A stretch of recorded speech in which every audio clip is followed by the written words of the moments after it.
اس کو اور کھول کر کے وہ وعدے فرمایا کہ ان الذين يكتمون ما انزلنا من البينات والهدى من بعد ما بيناه للناس في الكتاب اولئك يلعنهم الله ويلعنهم اللائنون الا الذين تابوا واصلحوا وبينوا فاولئك اتوب عليهم وانا التواب الرحيم. اس کے آگے کہ جو یہ فرمایا کہ بے شک جو لوگ ان الذين يكتمون ما انزلنا من البينات والهدى کہ جو بھی واضح نشانیاں جو ہدایت ہم نے نازل فرمائی اور اس کو لوگ چھپاتے ہیں، لوگوں کے سامنے اس کو بیان نہیں کرتے ہیں، تو قرآن کہتا ہے اولئک علیہم لعنۃ اللہ، ان کے اوپر اولئک یلعنہم اللہ ویلعنہم اللائنون کہ اس پر اللہ کی لعنت اور لعنت کرنے والوں کی لعنت. جو لوگ کتمانے یہ شہادت کا جرم کرتے ہیں، جو جرم کا ارتکاب کرتے ہیں، ان کے اوپر اللہ کی لعنت اور لعنت کرنے والوں کی لعنت. اور لعنت کرنے والے کون ہیں؟ تو آگے آیت میں اللہ تبارک و تعالیٰ نے اس کو کھولا ہے کہ ان الذین کفروا وماتوا وهم کفار اولئک علیہم لعنۃ اللہ والملائکۃ والناس اجمعین کہ ان پر کیا ہے؟ ان پر اللہ کی ملامت، ان پر اللہ کی لعنت، علیہم لعنۃ اللہ والملائکۃ فرشتوں کی لعنت اور تمام انسانوں کی لعنت، حتیٰ کہ جو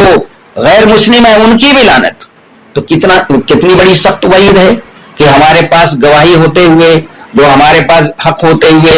اور اس حق کو ہم چھپائیں، جیسا کہ بنی اسرائیل یہودیوں نے اور دوسرے لوگوں نے، دوسرے قوموں نے کیا ہے. کتمان حق کا ارتکاب کیا، کہ جرم کا ارتکاب کیا، تو اللہ تبارک و تعالیٰ نے ان کو بڑی سخت سزا دی. اور ایسی ضربت علیہم الذلۃ والمسکنہ، اللہ نے ذلت اور مسکنت ان کے سر مٹ دی. اور ہم نے بھی چونکہ ارتکاب کے اسی جرم کا ارتکاب کیا، تو آج ہم بھی کس کے اسی ذلت و مسکنت کے دور سے ہم لوگ بھی گزر رہے ہیں. تو اس لیے ضرورت اس کی ہے کہ ہم اس بات کی طرف جو ہے توجہ اپنی مبذول کریں، اور ہمارے ایک عالمہ اور فاضلہ ہونے کی حیثیت سے، عالمہ اور فاضلہ جو ہے اس کی حیثیت سماج کے اندر قلب کی ہے. جیسے انسان کے جسم میں قلب ہے، اس کی حیثیت کیا ہے؟ راجہ کی ہوتی ہے. تو نبی صلی اللہ علیہ وسلم نے فرمایا الا ان فی الجسد مضغہ کہ سن لو، انسان کے جسم میں گوشت کا ٹکڑا ہے، اگر وہ صحیح ہے تو انسان صحیح، اور اگر وہ بگڑ گیا تو انسان بگڑ گیا. تو آپ کی حیثیت امت مسلمہ کے اندر، آپ کی حیثیت عالمہ اور فاضلہ ہونے کی حیثیت سے آپ کی حیثیت دل کی ہے.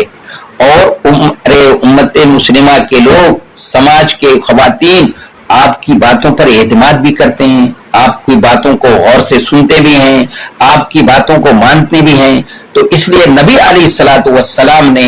آپ کی ذمہ داری یہ بتائی ہے، 3 ذمہ داری بتائی اس وقت کی. آپ کے دین کی طرف سے بھی وہ ذمہ داری ہے، آپ کے وطن کی طرف سے بھی ذمہ داری ہے، اور آپ کے ایمان کا بھی تقاضا ہے. نبی صلی اللہ علیہ وسلم نے فرمایا ہے کہ يحمل هذا العلم من كل خلف عدول فينفون عنه انتحال الغالين.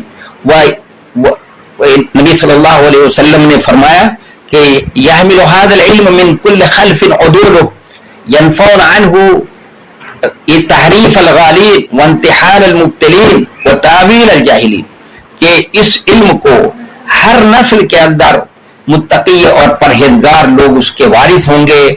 اور وہ کیا کریں گے؟ 3 کام بتائے ہیں نبی علیہ الصلوۃ والسلام نے کہ ینفون عنہ تحریف الغالین کہ جو غلو پسند لوگ ہیں ان کی تعریفوں کو کیا کریں گے؟ وہ اس کی تعریفوں کو دور کرنے کی کوشش کریں گے. وانتحال المبتلین اور جو باطل پرست لوگ ہیں ان کے باطل پرستوں کی جو وہ غلط چیزیں ہیں، باطل پرستوں کی جو غلط چیزیں اسلام کی طرف انہوں نے منسوخ کر رکھی ہیں اس کو بھی دور کرنے کی کوشش کریں گے. اور جاہلوں اور نادانوں کی دور اسکار تعویلات جو ہیں ان کو بھی دور کرنے کی کوشش کریں گے. یہ 3 ذمہ داری بتائی ہے جناب نبی کریم صلی اللہ علیہ وسلم نے امت مسلمہ کے جو لوگ، ان لوگوں کو جو پڑھے لکھے لوگ ہوتے ہیں، جن کو یہ سماج کے اندر قلب کی حیثیت ہوتی ہے، جن پر سماج کے لوگ جو ہیں جو سماج کے لوگ جن کے اوپر اعتماد کرتے ہیں، جن کی باتوں کو مانتے ہیں، تو آپ کے ایک عالمہ اور فاضلہ ہونے کی حیثیت سے آپ کی یہ ذمہ داری بنتی ہے کہ آپ کو یہ 3 کام کریں. اور اس حیثیت سے بھی آپ کی ذمہ داری بنتی ہے جو قرآن نے کہا ہے ثم اورثنا الکتاب الذین اصطفینا من عبادنا کہ ہم نے اس الکتاب کا وارث ان لوگوں کو بنایا ہے جن کو ہم نے اپنے بندوں میں سے چن لیا ہے، تو آپ کو اللہ تبارک و تعالیٰ نے اپنے بندوں اور بندیوں میں سے چنا ہے اور اس ذمہ داری اس کام کے لیے چنا ہے، تو آپ کی اس دور میں اپنے دین کی طرف سے بھی ذمہ داری بنتی ہے، آپ کے اس ملک کی طرف سے بھی ذمہ داری بنتی ہے، اور آپ کے جس حق کو مانتے ہیں اس کی بھی ذمہ داری ہے، اور ایمان کا بھی تقاضا ہے کہ آپ یہ اصلاح کا کام کرنے کی کوشش کریں، اپنے مسلمان بھائیوں کی اصلاح کے کام کریں، اور دوسرا کام جو آپ کو حق شہادت حق کی ذمہ داری ہے، اپنے قول کے ذریعے سے بھی، اپنے زبان و قلم کے ذریعے سے بھی، اپنے جو بھی ذرائع وسائل آپ کو حاصل ہیں ان ذرائع وسائل کے ذریعے سے، اور سب سے پہلے اپنے عمل کے ذریعے سے حق کی گواہی دیں، اور اس انداز سے دیں کہ وہ اتمام حجت ہو جائے، تاکہ کل قیامت کے دن وہ یہ جو برادران وطن اللہ کے دربار میں یہ نہ کہہ سکیں کہ اللہ آپ کے جو بندوں کے پاس حق تھا انہوں نے تو ہم تک پہنچایا نہیں اور ہم کیا کر سکتے ہیں، تو پھر اللہ کے سامنے ہمیں حاضر ہونا ہوگا، ہم پکڑ بھی ہو سکتے ہیں، اس پہ ہماری پکڑ ہو سکتی ہے۔ اور ابھی میں نے آپ کو سنایا کہ اگر ہم نے کتمان حق کا جرم کیا اور اس کا ارتکاب کیا تو اس کے سنگین نتائج ہیں، اور بڑے سخت لہجے میں اللہ تبارک و تعالیٰ نے ایسے لوگوں کو دھمکی دی کہ اس پر اللہ کی لعنت، فرشتوں کی لعنت ایسے لوگوں پر، اور تمام انسانوں کی لعنت، اس میں غیر مسلم بھی آ گئے ہیں۔ تو اللہ کی لعنت سے اگر ہمیں بچنا ہے، فرشتوں کی لعنت سے بچنا ہے، تمام انسانوں کی لعنت سے بچنا ہے، تو یہ کتمان حق کا جرم نہیں کرنا ہے۔ اس کو حق کو جو ہم نے حق سمجھ کر تسلیم کیا ہے اس کو دوسروں تک پہنچانے کی ہمیں کیا کرنی ہے، کوشش کرنی ہے۔ اگر ہم نے یہ کام کر لیا، اور جو 3 کام جناب نبی کریم صلی اللہ علیہ وسلم نے بتایا ہے وہ 3 کام کر لیا، تو صحیح معنوں میں اگر یہ کام ہم نے صحیح طور پہ انجام دے دیا جیسے کہ انجام دینے کا حق ہے، تو ہم کل قیامت کے دن اللہ کے یہاں اللہ کے روبرو جب ہوں گے تو انشاءاللہ سرخرو ہو سکتے ہیں، اور اللہ کے یہاں جب سرخرو ہو گئے تو انشاءاللہ جو کامیابی ہے کہ من زحزح عن النار وادخل الجنہ فقد فاز، کہ جس کو جہنم سے دور رکھ دیا گیا اور جنت میں داخل کر دیا گیا وہی کامیاب ہو گیا، تو انشاءاللہ کامیابی ہو سکتی ہے۔ اور اگر خدا نخواستہ ہم نے کتمان حق کا جرم کر لیا، ارتکاب کیا ہے اور اس میں کوتاہی برتی ہے، تو اللہ کے یہاں جب حاضر ہوں گے تو وہاں سوائے ذلت و رسوائی کے اور کچھ ہاتھ نہیں آئے گا۔ اس لیے ہمیں ابھی بھی موقع ہے کہ اب سے بھی ہم کیا ہو جائیں، متنبہ ہو جائیں، اور اپنی ذمہ داری